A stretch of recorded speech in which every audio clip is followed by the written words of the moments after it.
जनाब अस्सलाम वालेकुम। आपका भाई दोस्त फ़ज़ल वदूद वेल्थ टॉक में आपको खुश आमदेद कहता है। नई एपिसोड के साथ हाज़िर खिदमत हूँ।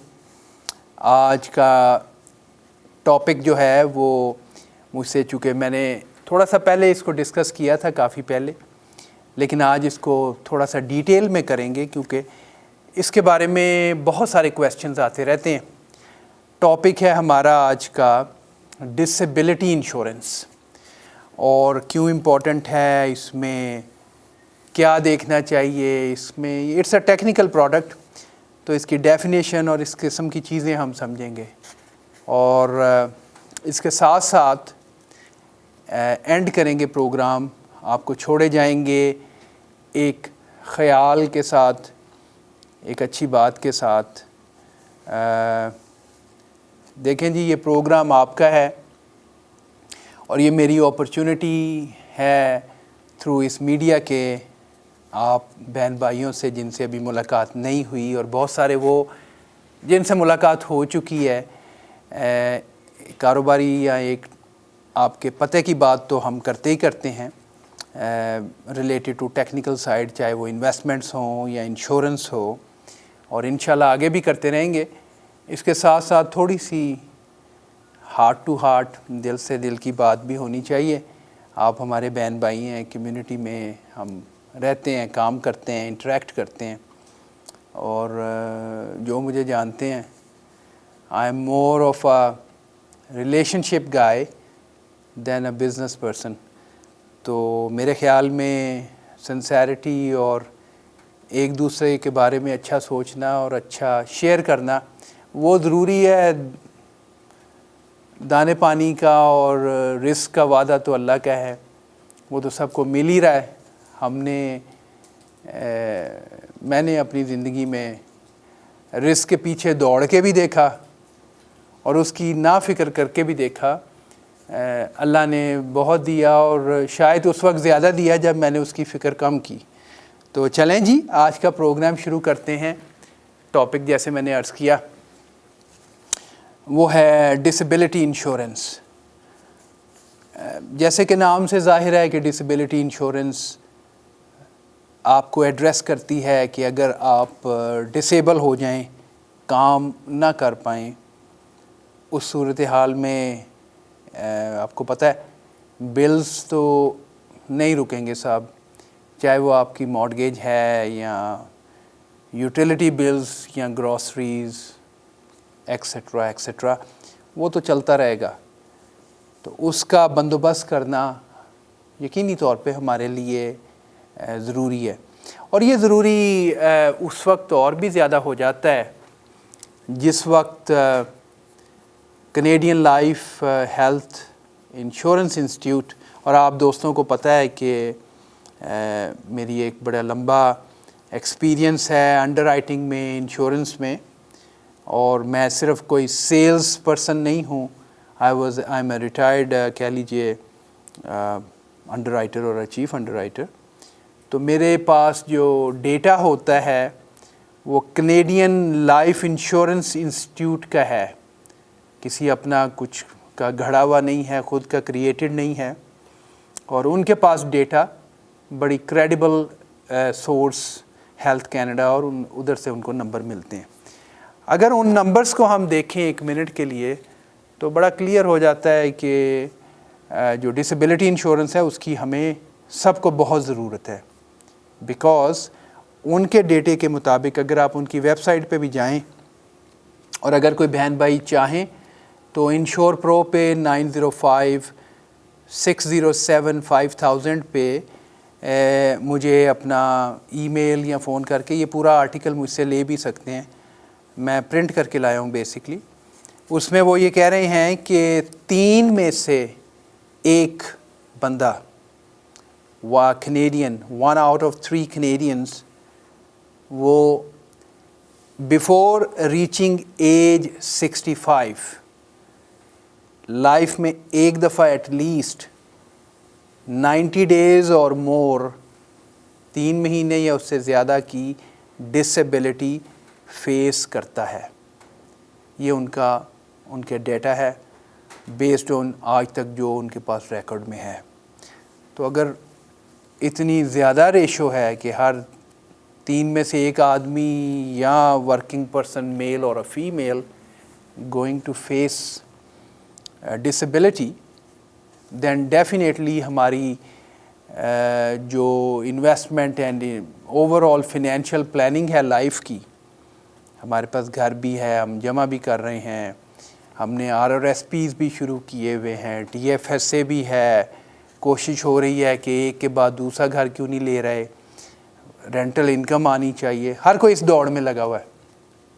और गलत भी नहीं है क्योंकि हम सब ये चैनल मोस्टली हम इमिग्रेंट्स देखते हैं, और मेरे ख्याल में जो नंबर 1, और भी वजूहात होंगी, लेकिन जो नंबर 1 वजह अपने मुल्कों को छोड़ के, whether it's India, Pakistan, Bangladesh और any other person who can understand Urdu और Hindi and watching this programme और लिसनिंग टू दिस प्रोग्राम, उनकी जो मोस्ट कॉमन रीज़न है अपना मुल्क छोड़ के यहाँ आने का, वो फिनेंशियल रीज़न है। तो इसलिए फिर क्लियरली बात है कि हमें अपने फिनेंशियल फ्यूचर को अपने लिए, अपने प्यारों के लिए, अपने बच्चों के लिए उसे सिक्योर करना है।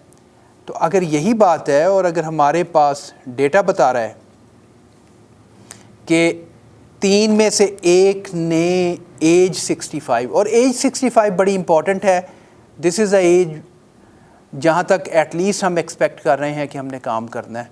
As a matter of fact new retiring age तो अब 72 है, लेकिन मेरा पॉइंट ये है कि अगर इतने ज़्यादा स्ट्रॉन्ग चांसेस हैं डिसेबिलिटी के, तो फिर ये यकीनी तौर पे एक ज़रूरी शय है आपके पास होनी चाहिए।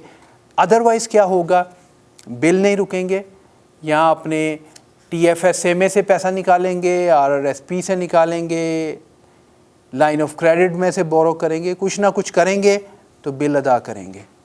तो why not, one should have a disability insurance.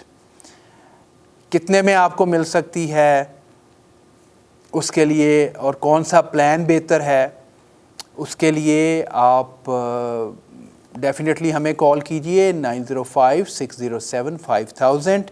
Ensure pro की टीम और मैं, I am always there to assist you with what is the best product. At the end of the day I am the one who finalises. अगर मेरे किसी staff ने भी अगर call receive की है, एट द एंड मैं ही उस पर डिस्कस करता हूँ ऑन अ 1-on-1 बेसिस, तो वो आप कीजिए।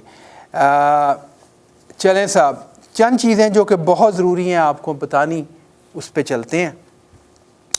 डिसेबिलिटी इंश्योरेंस जो है, अक्सर मुझसे क्वेश्चन किया जाता है कि जी ये कितने % पूरी कवर करेगी या क्या है ये, अगर मेरे पास एक से ज़्यादा है तो क्या ये मुझे सबसे बेनिफिट मिलेंगे या किस तरह है। तो मैं ये वाज़ेह तौर पे बताना चाह रहा हूँ कि जो जनरल आइडिया है डिसेबिलिटी इंश्योरेंस का, वो ये है कि ये आपकी जो एक रेगुलर इनकम है उसका 60 से लेके 65% तक कवर करती है। फार्मूला इन्होंने किस तरह ये अराइव्ड एट 60 और 65%, उसमें ये समझते हैं कि आपके बहुत सारे एम्प्लॉयमेंट रिलेटेड एक्सपेंसेस कम हो जाते हैं। तो उनका डेटा ये बता रहा है कि उस बेस पे इन्होंने 60 to 65% जो है डिसेबिलिटी को क्रिएट किया कि 60 to 65% इनकम ये आपकी रिप्लेस करे।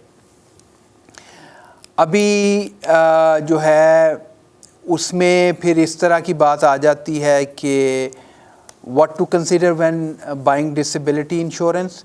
तो आप इंश्योरेंस ख़रीदने से पहले ये चेक कीजिए कि आप जहाँ पे जॉब करते हैं आपके एम्प्लॉयर ने ग्रुप डिसेबिलिटी कवरेज आपको ऑफ़र कर रहा है कि नहीं कर रहा।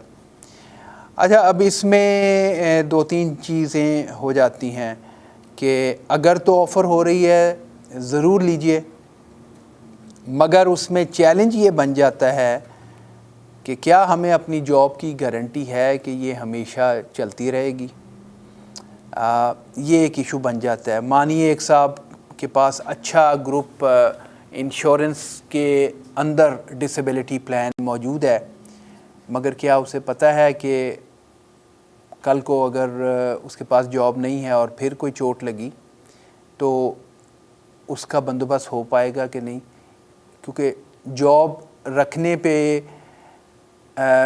हमें गारंटी है या नहीं। आप अपनी परफॉर्मेंस को तो अच्छा करके मेक श्योर कर सकते हैं कि आपका एम्प्लॉयर हमेशा आपसे खुश रहे, लेकिन जो इकोनॉमिक कंडीशंस हैं उसमें अक्सर बिजनेसेस बंद हो जाया करते हैं। आप देख लीजिए कोविड की वजह से बहुत सारे बिजनेसेस क्लोज़ हो गए हैं, अभी और होंगे। उस सूरत हाल में अगर आपके एम्प्लॉयर ने आपको ग्रुप बेनिफिट दिए भी हुए हैं तो क्या वो रहेंगे? ये एक वो क्वेश्चन है जिस पे सोचने की ज़रूरत है।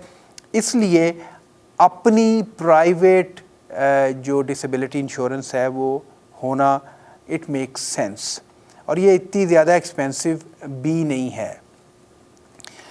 डिसेबिलिटी इंश्योरेंस के कह लीजिए कि दो पार्ट हैं। एक इलनेस की वजह से जब आपका डॉक्टर कह देता है कि यू कैन नॉट वर्क, या ये है कि एक्सीडेंटल कोई चोट लग गई, कोई स्लिप एंड फॉल हो गया, काम पे चोट लग गई, तो one becomes disabled and can not work. तो ये दोनों को भी कवर करता है। आप इसको अलग अलग भी ख़रीद सकते हैं। इसके फिर दो पार्ट कह सकते हैं। एक शॉर्ट टर्म डिसेबिलिटी है और एक लॉन्ग टर्म। अगर हम इसको टाइम की बेस पे डिवाइड करना चाहें तो दो टाइप की हो सकती है, short term disability and the long term disability.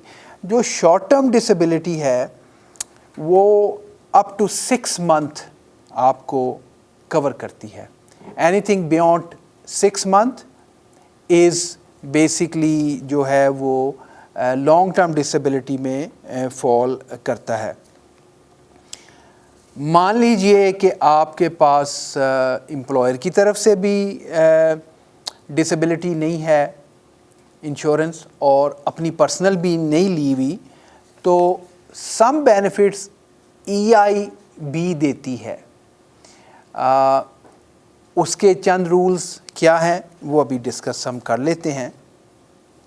उसका एक एलिजिबिलिटी क्राइटेरिया है। कंप्लीट डिटेल तो आपको ईआई वाले एम्प्लॉयमेंट इंश्योरेंस वाले ही बताएंगे, लेकिन एक बात तो ये है कि उसमें आपकी जो है ना वो यूजुअली वो आपसे ये चाहते हैं कि अगर आपका एम्प्लॉयर आपको कोई सिक डेज़ देता है तो आप वो सिक डेज़ पहले यूज़ करें, उसके बाद अनपेड डेज़ के लिए आप ईआई अप्लाई करें। सेकेंडली उसमें कुछ लिमिटेशंस आ जाती हैं कि मिनिमम कितने आवर्स अ वीक आपने काम किया हो, then you become qualified for getting EI insurance. If I am not mistaken, आप उनसे ईआई की वेबसाइट पे डबल चेक कीजिएगा अगर आपने करना पड़े आपको अप्लाई। 20 आवर्स अ वीक और मोर उसकी रिक्वायरमेंट हुआ करती है। Anything beyond 6 month is considered long term disability. अच्छा, लॉन्ग टर्म डिसेबिलिटी जो है वो लॉन्ग टर्म डिसेबिलिटी सिर्फ इस चीज़ को सजेस्ट कर रही है कि अगर आप ऐसे डिसेबल हो गए कि जो लॉन्ग टर्म है, इट डज़ नॉट मीन कि आपका बेनिफिट जो है अब ताहयात फॉर द एंटायर लाइफ चलेगा। ये अक्सर मिसकंसेप्शन है। लोग मुझसे पूछते हैं कि जी ये तो फिर अगर मैं 100 ईयर्स ज़िंदा रहूँ तो मुझे मिलती रहेगी। नहीं, लॉन्ग टर्म डिसेबिलिटी उसको कहेंगे जिसको वो कह देते हैं कि you are not going to go back to a work within 6 month, it gonna take longer. That case becomes a case which falls into long term disability definition. Long term disability क्या है? एक छोटी सी break पे चलते हैं, उसके बाद वापस आएंगे और लॉन्ग टर्म डिसेबिलिटी को डिस्कस करेंगे। Stay with me. Thank you.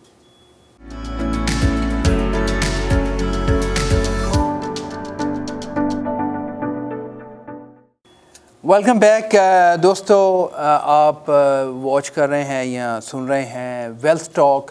आज का टॉपिक है डिसेबिलिटी इंश्योरेंस। ब्रेक पे जाने से पहले हम डिस्कस कर रहे थे शॉर्ट टर्म डिसेबिलिटी। क्विकली अगर मैं रीकैप करूं तो anything less than 6 month is considered short term disability. लेने के तरीके में मैंने ये अर्ज़ किया कि देखिए अगर आपके एम्प्लॉयर आपको दे रहे हैं तो that could be a good source, लेकिन उसमें ये लिमिटेशन आ जाती है कि अगर आपके पास उन दिनों में जॉब नहीं है और आप डिसेबल हो गए हैं तो फिर you are kind of out of luck. फिर हमने थोड़ा सा डिस्कस किया कि अगर आपके अपने पास भी नहीं है और आपका एम्प्लॉयर भी आपको ऑफ़र नहीं कर रहा, क्योंकि इट्स नॉट मैंडेटरी कि हर एम्प्लॉयर आपको डिसेबिलिटी इंश्योरेंस या ग्रुप इंश्योरेंस प्रोवाइड करे, तो उस सूरत हाल में कुछ बेनिफिट ईआई देता है। हमने उसका क्राइटेरिया चेक किया, जैसे फॉर एग्ज़ाम्पल कितने मिनिमम आवर्स आपने काम करना है, और अगर आपके पास कोई सिक लीव्स हैं तो पहले वो चाहते हैं ईआई वाले कि वो आप उनको इस्तेमाल करें और उसके बाद वो आपकी कुछ हेल्प कर सकते हैं सिकनेस के केस में। मगर वो कोई ज़्यादा बेनिफिट्स हैं या नहीं आप उनसे डिस्कस कीजिए, नॉर्मली इतने ज़्यादा नहीं है। That's why it is always recommended that you have your own private disability insurance. जब आप डिसेबिलिटी इंश्योरेंस, एक चीज़ मैं यहाँ पे टैक्स पॉइंट ऑफ व्यू से डिस्कस करता चलूँ, जब डिसेबिलिटी इंश्योरेंस आपने अपने पैसों से ख़रीदी है तो अगर उसका बेनिफिट लेने का वक्त आया तो वो इनकम आपकी टैक्सेबल नहीं होती। लेकिन अगर आपका एम्प्लॉयर आपके बिहाफ पे कर रहा है तो फिर आपका जो डिसेबिलिटी का बेनिफिट है दैट विल बिकम टैक्सेबल। ये एक बात हो गई। लॉन्ग टर्म की ब्रेक पे जाने से पहले हमने बात शुरू की थी लॉन्ग टर्म डिसेबिलिटी। तो long term disability again 60 to 70% जो है ना वो कवर करती है, और लॉन्ग टर्म की बारी आती है शॉर्ट टर्म से गुज़र के, then the long term disability होती है। अच्छा, अब ये जो लॉन्ग टर्म डिसेबिलिटी है इसमें डेफिनेशन बड़ी इम्पॉर्टेंट चीज़ है कि क्या कवर हो रहा है क्या नहीं हो रहा उसमें। और अक्सर क्या होता है कि बैन भाई जो डिसेबिलिटी इंश्योरेंस की तलाश में होते हैं वो चूँकि उनकी नॉलेज कम होती है इस फील्ड में, तो वो देखते हैं कि एक कंपनी, एक एजेंट ने आपको $100 में ऑफ़र की, दूसरा 70 में कर रहा है, तो जी 70 वाली अच्छी है। ऐसा हरगिज़ नहीं है, आपको उसकी डेफिनेशन समझनी है। डेफिनेशन क्या है? डेफिनेशन है कि किस एक किस्म की शराइत समझ लीजिए कि इसमें ये कवर होगा, इसमें ये कवर नहीं होगा। दो मोटा डिफरेंस आपको मैं बताऊं तो डेफिनेशन में एक है एनी ऑक्यूपेशन और एक है own occupation. Any occupation means आपको डिसेबल करार उस वक्त दिया जाएगा और आप उस वक्त क्वालिफाई करेंगे कि जब वो ये समझें कि आप किसी भी प्रोफेशन के काबिल नहीं रहे। You can not do anything. आप समझ लीजिए कि आप ट्रक ड्राइवर थे, अब आप रिसेप्शनिस्ट के तौर पे काम नहीं कर सकते, कुछ भी नहीं कर सकते। That is any occupation. चूँकि डेफिनेशन बड़ी सख्त है, इसकी प्रीमियम बहुत कम है as compared to own occupation. Own occupation क्या है? एक डेंटिस्ट हैं और वो मान लीजिए किसी एक्सीडेंट में उनका आर्म फ्रैक्चर हो गया है, ऑब्वियसली डेंटिस्ट अब परफॉर्म नहीं कर सकता। एक कंप्यूटर पे काम करने वाला है, उसको चोट लग गई है। एक कारपेंटर है, एक ऑटो मैकेनिक है, एक ट्रक ड्राइवर है, एक टैक्सी ड्राइवर है। I can give a long list जो कि मैं एवरी वीक किसी न किसी से बात कर रहा होता हूँ और उनको ये कवरेज दे रहा होता हूँ और ये ज़रूरी हो जाती है। तो उनके लिए ओन ऑक्यूपेशन की डेफिनेशन बड़ी इंपॉर्टेंट है और मैं जो देता हूँ मैं ओन ऑक्यूपेशन ऑलवेज़ रिकमेंड करता हूँ, जिसका फ़ायदा क्लियरली ये है कि अगर एक डेंटिस्ट है और वो काम नहीं कर पाता तो उसको कल को रिसेप्शनिस्ट ना बनना पड़े, वो अपने ही फील्ड में अपनी डिसेबिलिटी क्लेम कर सके। अच्छा, अब डिसेबिलिटी की भी लेंथ हो सकती है 2 साल की भी आप ले सकते हैं, अप टू एज 65 भी है, कम ज़्यादा है, और अकॉर्डिंगली उसकी कॉस्ट है जो कि आपकी प्रोडक्ट की बेस पे उसको वो डिफ़ाइन करेगी। इसके अलावा आपने जो चीज़ें आपको जहन में रखनी चाहिए जब आप लें, तो उसमें आप ये देखें कि इसमें एक्सक्लूजन्स या लिमिटेशंस के बारे में तो नहीं कोई बात की। अभी इत्तेफाक की बात यह है कि मैंने कल ही एक पॉलिसी किसी की अप्रूव हुई है, उनकी एक लेग सर्जरी हुई है। हमें ये देखना था कि उसकी कोई लिमिटेशन तो नहीं है, कल उनको फिर उसी में कोई चोट हो तो उनका क्लेम तो नहीं डिनाई हो जाएगा। तो ये मुझे तलाश करके उनको उनके मुताबिक की पॉलिसी लेके देनी थी। अगर कल को फिर चोट लगे तो उनको उस वजह से क्लेम में कोई रुकावट ना आए। अदर बेनिफिट ये हैं कि मंथली आपको क्या मिलेगा, उसके टैक्स के जो हैं वो सारी चीज़ें जो हैं आपको देखनी हैं। इंडिविजुअल जो डिसेबिलिटी होती है उसमें एक और फीचर बड़ा अहम है कि मान लीजिए कि आप अभी ड्यू टू योर बजट अभी आप एक लंबा प्लान ख़रीद नहीं पाते, आप कहते हैं अभी 2 साल की दे दीजिए, तो क्या उसमें गारंटी या गारंटीड रिन्यूएबिलिटी मौजूद है? क्या वो renew with one phone call की जा सकेगी या दोबारा से उसकी फुल फ्लैज अंडर राइटिंग और सारा कुछ करवाना पड़ेगा? That's a great feature. इसका ख्याल आप ज़रूर रखिएगा अगर आप डिसेबिलिटी इंश्योरेंस लेना चाहें। और चाहे नहीं, मैं तो बल्कि ये कहूँगा कि आपको लाजमी आपके पास होनी चाहिए। रिमेंबर, हमने शुरू में बात की कि अगर एज 65 तक पहुँचते पहुँचते कनाडा में 3 में से 1 बंदे ने फेस करना है डिसेबिलिटी को, तो फिर डिसेबिलिटी की हमें डेफिनेटली ज़रूरत है।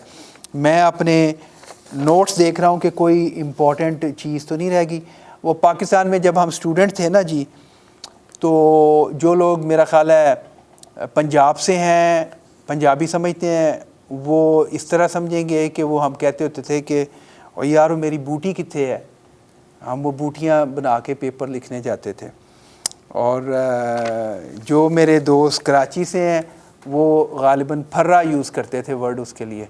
तो मैंने कराची में भी पढ़ा है, मैंने लाहौर में भी पढ़ा है, तो मुझे ये दोनों स्लैंग्स पता हैं। तो जी ये ओवरऑल है इंश्योर प्रो फाइनेंशियल सर्विसेज। हम तमाम कंपनीज़ जो इंश्योरेंस में डिसेबिलिटी ऑफ़र करती हैं हम उनके साथ डील करते हैं। डेफिनेशन, उनकी technical side, being underwriter for very long time, I can certainly assure कि आपको जो प्लान दिया जाए उसमें डेफिनेशन वाइज, बेनिफिट वाइज, आपकी करंट हेल्थ कंडीशन वाइज आपको कोई बाद में क्लेम के वक्त कोई दुश्वारी ना आए। That is super important. और रेट्स तो हमारे हमेशा से गारंटी हुआ करते हैं, जिसका रीज़न बड़ा सिंपल है। मैं किसी एक कंपनी को रिप्रेजेंट नहीं करता, मैं आपको रिप्रेजेंट करता हूँ, अपने क्लाइंट को रिप्रेजेंट करता हूँ, और एक डॉक्टर की तरह अच्छा प्रिस्क्रिप्शन, अच्छा इंश्योरेंस प्लान, इन्वेस्टमेंट प्लान आपको देता हूँ जो आपके लिए अच्छा रिज़ल्ट मुहैया करे। ये तो था ओवरऑल एक डिसेबिलिटी पे एक ओवरऑल। अब थोड़ी सी हार्ट टू हार्ट, दिल से दिल की बात थोड़ी सी करते हैं, क्योंकि प्रोग्राम आपका है और मेरी ये खुशनसीबी है कि इस प्रोग्राम के थ्रू मैं आप तक पहुंच पाता हूं। तो यार बात बहनों भाइयों ये है कि लाइफ में स्ट्रेस बहुत ज़्यादा, अक्सर हम सुनते हैं, ओ जी लाइफ में बड़ा स्ट्रेस है। तो मेरा ख़्याल कि ये वो हकीकत है कि जिसको डिनाई नहीं किया जा सकता। तो फिर क्या करें कि ये चीज़ें जो हैं हमारे कंट्रोल में आ जाएं। मैं ख़ुद तो कोई इतना अक्लमंद आदमी नहीं हूँ, लेकिन ये है कि अच्छे दोस्त और अच्छी किताबें पढ़ने का शौक़ भी और सुनने का, तो वो मैं कहीं देख रहा था, मैंने कहा आपसे शेयर करूँ। एक छोटी सी बात मुझे बड़ी अच्छी लगी, और उसमें उन्होंने कहा कि हम हर वक्त ये जो रैट रेस है इसमें भागे फिर रहे हैं, दौड़ रहे हैं और परेशान हैं। तो वो मैं सुन रहा था, वो किसी ने कहा कि एक जंगल में एक हिरन सुबह को उठता है और इस फ़िक्र में होता है कि मुझे आज सारा दिन तेज़ भागना है, अगर मैंने सुस्ती की तो जंगल का बादशाह शेर मुझे खा जाएगा।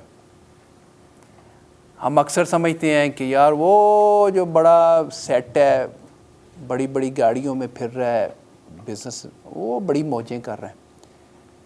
तो अब शेर की बात सुन लीजिए। जंगल का बादशाह शेर सुबह को उठता है और ये सोचता है कि यार अगर आज मैं तेज़ ना भागा और हिरन पकड़ा ना गया तो मैं भूखा मर जाऊंगा। तो भाइयों बहनों, स्ट्रेस जो है ये तो है ही है। उठ के भागना रोज़ाना पड़ना है, चाहे कोई हिरन है और चाहे शेर। जो भी सर्कमस्टेंसेस हैं उसमें किसी न किसी नौइयत का स्ट्रेस तो है। असल बात ये है कि अगर हमें ऊपर वाले ने आज सुबह उठा दिया तो आज का दिन अच्छा गुजारिए। और एक चीज़ स्ट्रेस कंट्रोल करने के हवाले से मैं कहीं और सुन रहा था, वो कहते हैं कि अक्सर हम ये कहते हैं यार बहुत स्ट्रेस है किसी, या ये सिचुएशन बड़ी स्ट्रेसफुल है। स्ट्रेस कहने की बजाय हम अपना लफ्ज़ चेंज कर लें और हम कहें ये सिचुएशन बड़ी चैलेंजिंग है, मुझे थोड़ा सा चैलेंज आ गया है। तो जैसे ही हम स्ट्रेस के लफ्ज़ को छोड़ के चैलेंज कहेंगे तो इंसान का ब्रेन बड़ी ज़बरदस्त चीज़ है, चैलेंज को इंसान फ़ौरन कबूल करने की कोशिश करता है, जबकि स्ट्रेस की समझ ही नहीं आती कि उसको टैकल कैसे करें। तो ऊपर वाले से दुआ है कि आप जहाँ पे भी ये सुन रहे हैं या देख रहे हैं खुश व आबाद रहें। कोशिश करें कि लाइफ में जो स्ट्रेसेस हैं वो छोटे छोटे चैलेंजेस हैं। दौड़ रहे हैं तो यही ज़िंदगी है, और दौड़ने भागने में ही बरकत है, चाहे आप शेर हैं और चाहे हिरन है। अल्लाह अपनी हिफाजत में रखे। कीप वेल, अपना अपने प्यारों का ख्याल रखिए। अगले एपिसोड में अगले प्रोग्राम के साथ दोबारा हाजिर होऊंगा। इजाज़त दीजिए। आपका दोस्त, आपका भाई Fazal Wadood from insure pro financial services. Thank you.